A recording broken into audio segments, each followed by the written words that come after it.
Growing plants is getting harder, more expensive, more complex, increasingly more difficult. I'm Chad Masura, CEO and founder of Rosie, and this is How We Grow. Welcome back to How We Grow. Today, I'm excited to have Kelpie Wilson on the show, who is a biochar educator, author, and the creator of the Ring of Fire Biochar Kiln. Kelpie has spent years helping growers, landowners, composters, farmers, and everyone in between understand biochar in a really practical way, not just as a buzzword, right, but as something they can actually make and use and find useful in their application. She's the author of the Biochar Handbook, which I'm excited to chat about today. She teaches a practical biochar course, and she shares ongoing wonderful biochar education through her YouTube channel, the Biochar Prepper newsletter, and the Biochar in the Woods community. So I'm excited to have Kelpie on. She's been a longtime advisor here at Rosie Soil. And we're just going to kind of get into what biochar actually is, where people get it wrong, and how it can become a tool for healthier soil and more resilient growing systems. So with that, Kelpie, welcome to the show. Super appreciate you coming on and excited to chat today. Thanks, Chad. Thanks for inviting me. This is going to be fun. Yeah, great. So just to dive into it, I mean, before we kind of jump down the biochar rabbit hole, like I'd love to hear your quick kind of background and story. Like, how did biochar first come into your world, and you know, how did it become this thing that you wanted to spend your life on? Yeah, well, it's been a good chunk of my life for sure. I've done a few other things in the past. It really all boils down to my experience as a teenager in the 1970s when we had gas rationing. There was the OPEC oil embargo, and those of us who were alive at that time, it was pretty unforgettable. And as a teen, came home to me really strongly that our industrial civilization was not sustainable, that we were going to run out of oil eventually. And so I wanted to do something about that, to come up with solutions and different way of operating. So that was always in my mind. And that's why I went to engineering school, because I thought we could invent a more fuel efficient automobile was my objective. But anyway, life happened and I ended up living in the woods here in Southern Oregon and getting involved in working on preserving forests, because that's another really important point of sustainability, what we're doing to the land and diminishing the photosynthetic capacity of the land and climate change. So all these things kind of rolled in together, and I did forest protection work for many years, about 15 years, really dedicated to that. And then sometime in the early 2000s, we had actually been fairly successful with our advocacy for old growth forests on federal lands. We had the wordless rule. We had really pretty much stopped at clear cutting of old growth forests. So I wanted to move on to something else. And I've always been kind of a homesteader gardener. And I had moved on to being a journalist, writing about climate, environmental issues. And that's where I first heard about terra preta. Mm-hmm. Terra preta being the rich black soils of the Amazon created using charcoal. And that's where the modern kind of biochar movement, scientific research, investigations started with the terra preta. Do you remember how you stumbled upon it? Yes, well, I was reading was called the Energy Bulletin. It was an online, news source covering energy issues and climate issues. And they had reported on the terra preta soils. And it was like these mysterious black soils that could, almost reproduce themselves in the Amazon. I thought, this is cool. Mm-hmm. So I wanted to write about it. So I started looking for more information, and there really wasn't much. And then I heard about a conference that was happening in Australia for the Agrichar initiative. That's what they called it then. This was 2007. And at that time, I was also writing for a yoga magazine. And I said, this is, doing environmental coverage. And I said, this is so interesting. Will you send me to cover this conference in Australia? And they said, yes. So that's where I met, 2007, all the soil scientists, climate scientists, and other people who were working on what became known as biochar. In fact, that was the conference where they changed the name to biochar. Great. And just for, I think the average person listening, like, How do you describe biochar? Like in your words, what is it? What is it not? And what is it useful for? Well, it's charcoal that's good in soil. It's charcoal that's compatible with biological systems. That is my definition. And the International Biochar Initiative definition is it's basically charcoal that is either useful in soil or useful for carbon sequestration. So that covers all the soil and biological uses, but it also covers putting biochar in, say, concrete or building materials for carbon sequestration. Hmm. I don't deal with that a whole lot myself. I'm more interested in the soils and biological applications, so that's what I focus on. Yeah. And why do you think as an industry we've had such a hard time defining it historically? Like, why is that still kind of a hard question for people? Because charcoal is not just one thing. Yeah. It's a spectrum of materials, and it depends a lot on what you make it from. By definition has to be made from plant material. It can't, because you can make carbon black, say, from oil or coal. So it has to be made from plant material. But charcoal's been made, I mean, they call it the first industry.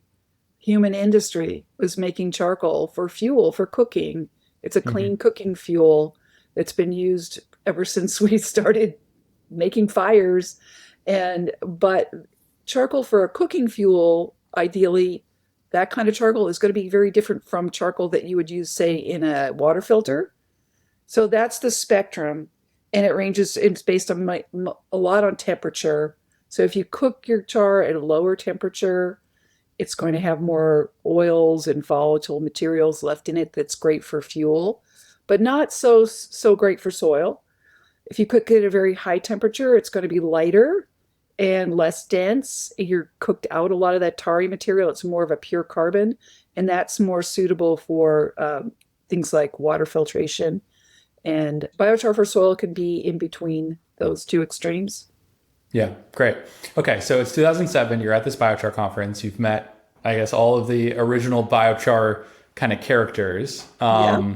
And then what happened? I mean, did you catch the bug basically? And I caught the bug and I got home and I started writing more stories for the online news source I was writing for about biochar. And then I hit a wall because there wasn't much happening yet, right? And so, okay, I want to cover this more and there's not a lot happening. Well, I better just start doing it. And of course, being a big gardener, homesteader, living in the woods, I had great opportunity to do that, to figure that out. And the biochar industry is usually conceived of as being, well, we're going to build these pyrolysis plants and we're going to process all this material and we're going to create a product and we're going to sell it to farmers. But I'm, a do-it-yourselfer. So I tried to figure out how to make my own biochar because I wanted to start experimenting with it and Mhm. using it in my own garden. And so that's how I came up with different techniques, like making it just in a burn pile or the different kilns that I've designed, like the Ring of Fire kiln. Yeah. So do you have any feelings in the tips of your fingers anymore? Or have you basically burned all those nerves off? My fingers aren't too bad. Lost a few eyebrows and eyelashes, Yeah, but I can imagine. I can imagine. I'm Great, pretty great. And manageable. then tell me how your work has evolved from there. I think you spend a lot of time doing education. You do a lot of time building community around char.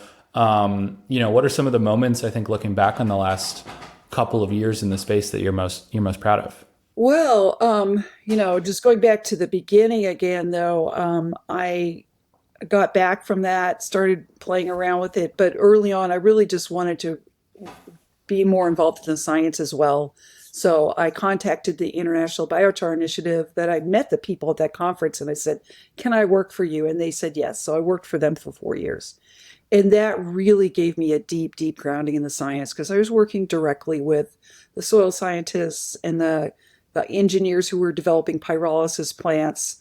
And so I just really did a deep dive during that period and afterwards as well, working as a consultant for some of the companies.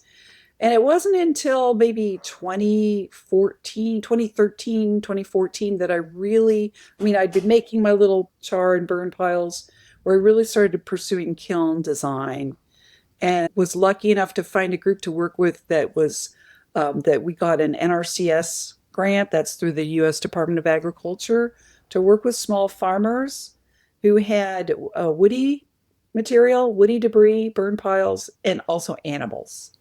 And our project was to make biochar from their woody debris using the kilns, and then use the biochar in barns to do manure management. And that we learned so much from that project. We got to do citizen science, which I love, you know, Hmm. doing your own experiments. And so yeah, I think that was what really got me started onto this bigger project of sharing these techniques, doing all the workshops, showing people how to do this. So once I really got it down, and learned how to do it myself, it took a while, but then I started doing workshops all the time.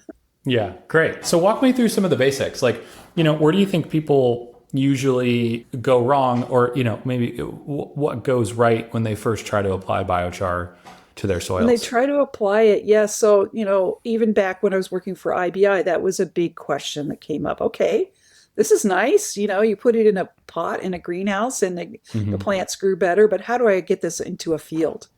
So it's always been a huge issue. And do I charge it up? It's so when it comes out of the kiln or the processor, it's a mineral. It's not alive. It started out as organic carbon, some kind of wood, usually, and then now it's just this carbon matrix. There's nothing living in it, but it has huge amounts of surface area, and the surfaces are electrically active. That's just what that carbon is like once it's gone through the thermochemical conversion process. And so it's active in that way, but it's not alive. So you've got to add some life to it, and you need to add also water and nutrients. So the best way to do that is to add it into a composting process. Now, I watched as people were struggling to learn how to apply biochar early days. And what they would do is they would get some biochar, grind it up fine, and then put it in maybe some kind of spreader, a manure spreader. And it would make all this dust because it was usually dry still and kind of Hmm. hydrophobic. And you make this choking black dust cloud, and it was not very satisfactory, to just Yep. spread it and till it in. So, then I watch other innovators do things like develop their own, seed drills with compartments for the biochar and some fertilizer, and mixing them and depositing in the furrow, right, with the seed. And that was more successful, because it's a very targeted application. I also watch people just apply huge amounts at once. So if you looked at the terra preta soils in the Amazon and you analyzed how much charcoal was in there, it was averaged around to be something like 20 tons per hectare, or 10 tons an acre. That's a lot of biochar. Yeah. And so some of the early field trials, they would put that much in all at once, till it in, plant a crop, and oh my goodness, it didn't do as well as the regular control. So maybe this biochar is not so great. Well, that's the problem with doing a 1 year field trial. And they were all 1 year at first, but some of them went back and looked at the second year because the biochar is still there. And lo and behold, by the second year, it's doing better than the control. And that's because it just has to go through an aging process. It has to go through a process of the life moving in there, the water moving in there, the nutrients moving in there, and then it starts working. Yeah. So those are some of the things that people tried and failed and then learned from. Yeah. And so do you make targeted recommendations for folks to avoid that sort of classic J curve situation where you see yields drop before the biochar has a chance to age and acclimate and become activated, Mhm. and then start to take off? Like, are there basically other shortcuts to take to skip that Yeah, process? there's a few things you can do. And most people at this point who are using biochar are well aware that they need to charge it first. And there's many ways to do Most that. people are. I wouldn't say all of them, though. Okay. um, anyway, it is necessary. There's one exception to that, which is if you were to apply biochar and then plant a legume crop, a cover crop, you won't see that lag because they fix their own nitrogen. Hmm. So that's one thing you can do that people have asked me. I've got all this biochar. I want to get in this ground now. I don't want to wait. Like, well, okay, plant legumes and you'll be okay. Also, a light application is fine. So, for instance, say you've got a really good garden bed. It's already got compost in it. It's lively. It's doing pretty well. There's microbes in there. You've got a bag of biochar. If you put a centimeter of biochar on the surface of a garden bed and till it in, you're not going to get that kind of shock. Yeah. So I think where you really have problems is if you have a agricultural soil that's been using chemical fertilizers for years, it's not a lot of life in it, and then you put the charcoal in it, it shocks the system a little bit. So Yeah. it's always good to add a little bit every year rather than a whole bunch all at once. And it's Yeah. always good to put it through your compost first if that's what you're using is if you're using compost. Yeah, yeah. So let's talk about that a little bit more because I'd love to hear your thoughts. But on the composting process, and I believe you work with some composters as well. So what are some of the recommendations you make there, and how have you seen their operations change based on what biochar can do? Composting is a really interesting topic. There's so many different ways to do it.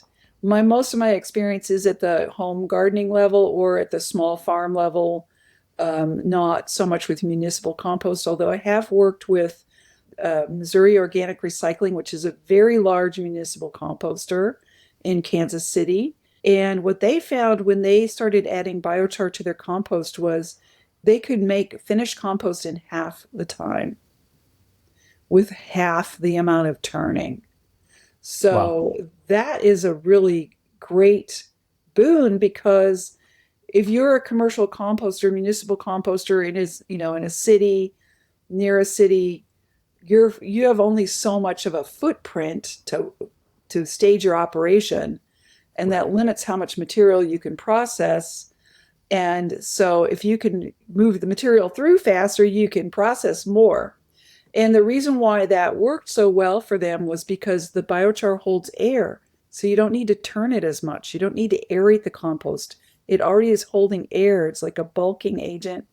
And it also holds water as well. So the little pores inside the biochar hold air, and then the surfaces of those pores hold water by electrostatic attraction. So that's just a couple of the things that biochar does in compost. And so for folks doing it at home or in their own compost pile, what do you start to recommend? 5%, 10% biochar by volume? Do you apply it as you're applying feedstocks? Like, what have you found to work best? Well, yes, it's very interesting. So it really depends. As little as 3% by volume can make a big difference. And I'll typically apply that in a couple of different ways.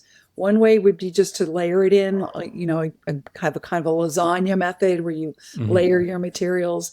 And of course, the secret to compost, good thermophilic compost, is balancing your greens and your browns.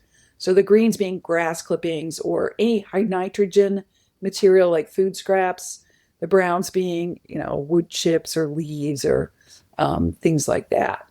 And, old leaves, brown leaves. And so that carbon to nitrogen ratio really, it's really important for creating the thermophilic conditions where those reactions happen and generate heat and so forth. So as little as 3% can give you a boost. When you start adding more, it really depends on the carbon to nitrogen ratio. I think, 10% is also good and usually better.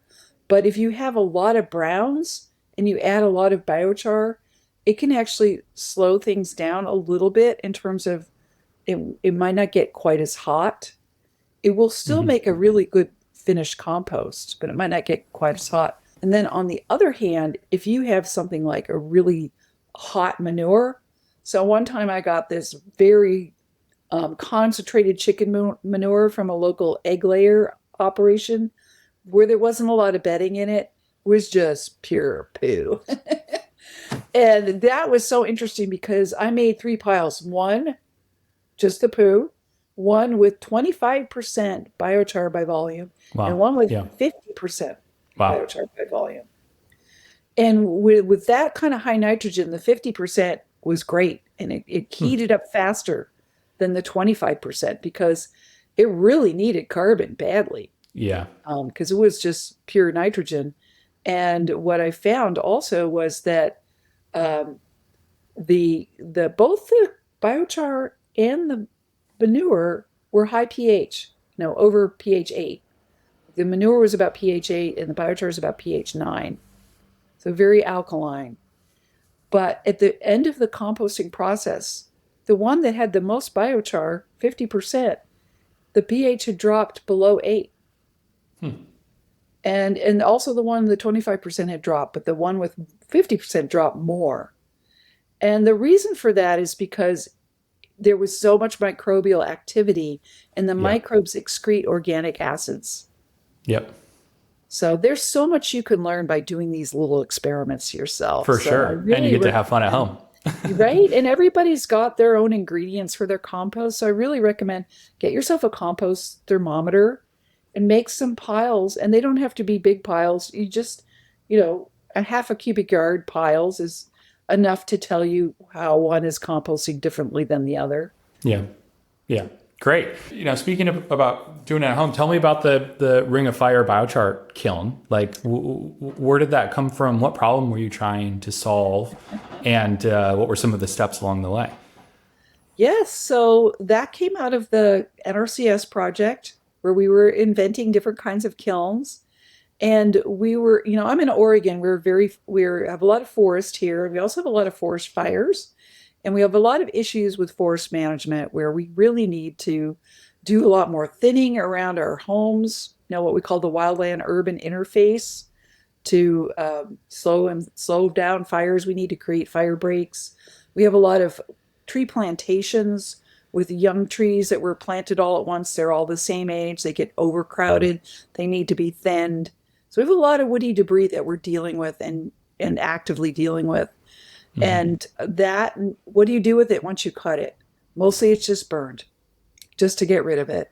And fire is a natural part of our forest here. So our forest soils naturally have a lot of charcoal in them from past fires. But when you burn it in a burn pile, it usually just burns all the ash. So you get a lot of ash. And then it also that's a concentrated fire that burns through the organic soil layer. So you get a fire scar and you can get invasive species, thistles and knapweed and things can take root there. So we just started making biochar in place from burn piles and um, leaving it there in the woods to help the forest soil. And then the kilns were a way to do that more efficiently and also make some char that we could take back to use in the garden. Hmm. And so that was the problem I was trying to solve was we're burning this stuff anyway, making a lot of smoke. Could we burn cleaner? Could we avoid that burn pile scar? Could we make some useful biochar for our farms and gardens? And yes, we can. And so my original kilns were a big heavy bin. It's called the Oregon kiln. And so it weighed 200 pounds. And getting that out into the forest and moving that around because it's mobile, right? We have to move to where the Yeah. biomass is. That's the whole point. Yeah, a lot of it, some of it we can collect and take to a facility and make biochar commercially, and that's great. But I call it stranded biomass. It's just not going to get moved. It's way too deep in there. It's too far away from, just trucking it, even if it's near a road, trucking it 100 miles to the nearest facility is not cost effective. So we want to make it in place. And so I had these big bins and they worked pretty nicely, but they're very difficult to move. So the Ring of Fire kiln is modular design. It's panels, just lightweight steel that bolt together. Hmm. So you can when it comes apart, it goes in the back of a pickup. It can go in the back of a station wagon. You can take it to where you use it. So that was why the Ring of Fire kiln was developed to make a more mobile solution. Cool. Cool. And what makes a good pyrolysis machine or kiln? Like, what are some of the core elements that go into it? And if people are thinking about getting into it, like what should they be thinking about? Yes, well, if you want to do it commercially, there's a lot of options available. You can make biochar in a lot of different ways. Oh, and this is one of the misconceptions I run into a lot because people have learned that charcoal is made through pyrolysis. Pyrolysis is pyro, meaning fire, and lysis, meaning separation.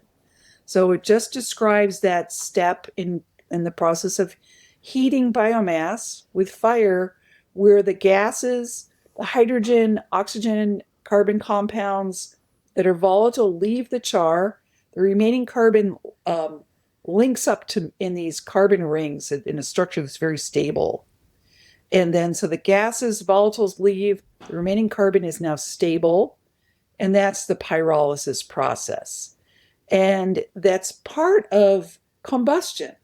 So, what is combustion? Combustion is oxidation. You heat your wood, and so the first thing that happens is the water leaves, that's dehydration. Then the volatiles leave, and that's part of pyrolysis. Those volatiles burn in a flame. Then the charcoal can also burn.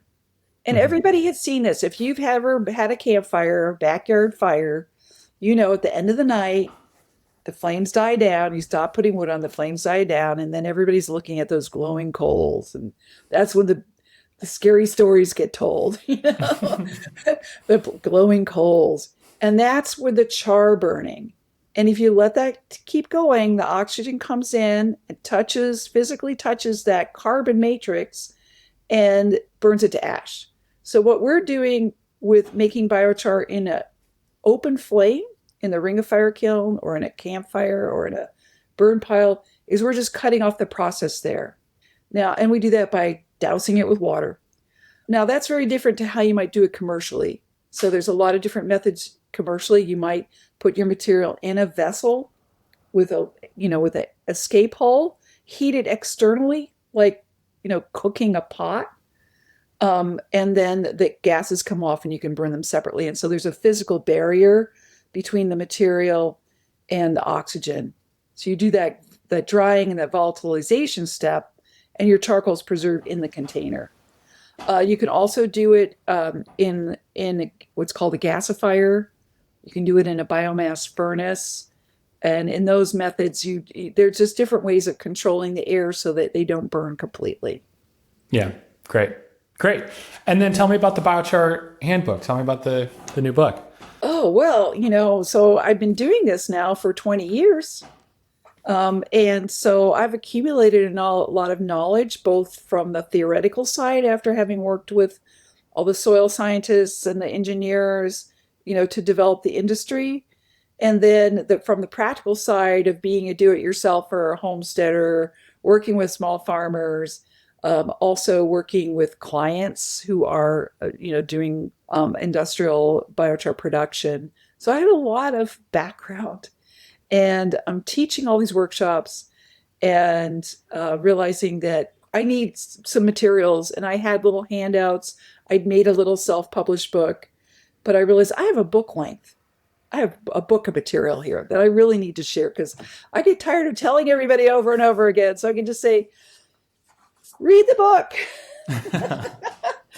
Anyway, so I sent my little handouts, that in my little self-published book to Chelsea Green, which is a really wonderful publisher of all kinds of gardening and farming and sustainability books, health, all these topics. And I said, would you like to publish my book? And they said yes. So that's how it came about. Great. I love it. I love it. And what are some of the key kind of moments in the book? What should people keep an eye out for if they want to go deeper on these topics? Yeah, I try to cover pretty much everything. The first chapter is a history of biochar, which to me is really fascinating because it goes beyond the terra preta soils. And when you start looking at it, cultures all over the world have used charcoal in agriculture, including very prominently Japan, Korea, China, Asian countries, but also even other tropical countries in Africa. People have used it, and Europe as well. And it was very little known, but it was actually a big kind of popular topic in the 1900s in Europe. And even Justus Liebig, the father of agricultural chemistry and NPK fertilizer, at the end of his life, he came around to thinking that biochar was very, very important. And one of the reasons he thought that was because he saw how the European cities were transforming their treatment of human waste from a system where they would, they call it the night man, the rubbish carter, who'd come and take your night soil, from your poo bucket in your house, take it in the cart out to the fields, to the farms. So there was a real circular economy there with farms and fertilizer.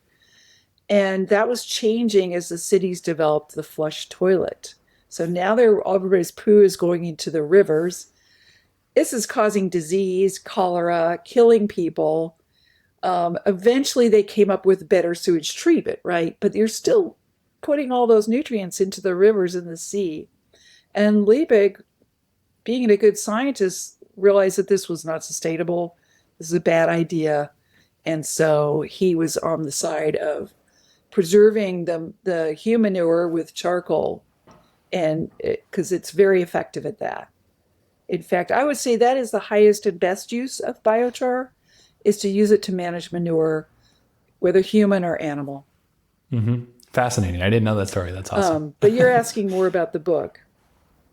So that's just the first chapter. What can I say? There's a chapter about using it for manure management. There's a couple of chapters about how to make it, different ways, the kilns, but also smaller, like little cook stoves you can make. I have instructions on how to make one of these little cook stoves out of tin cans that you can make small amounts of biochar.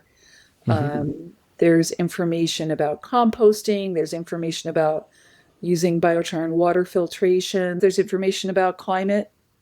Biochar is a climate solution, and some recipes that I use for potting soil and for fertilizers, and other methods of working with biochar, like using it with bokashi, different inoculants.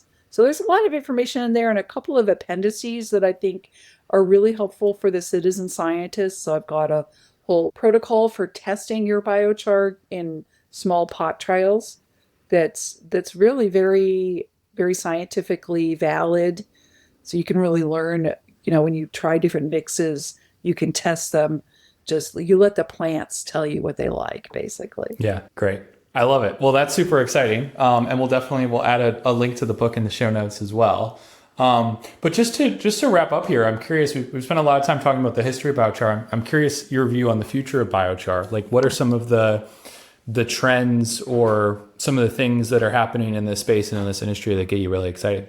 Well, we've had a real boon with the carbon removal credits, has really gotten the industry, given it a boost, because the benefits are easy to see, but the kind of return on investment is not so easy to see for farmers.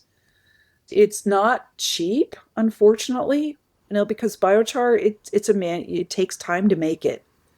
And so it's never going to be a super cheap thing. But we've really come up with a lot of new methods of maximizing the impact of it, doing things like using it in the furrow, doing things like using it in composting and manure management, where a small amount can really catalyze a whole cascade of values.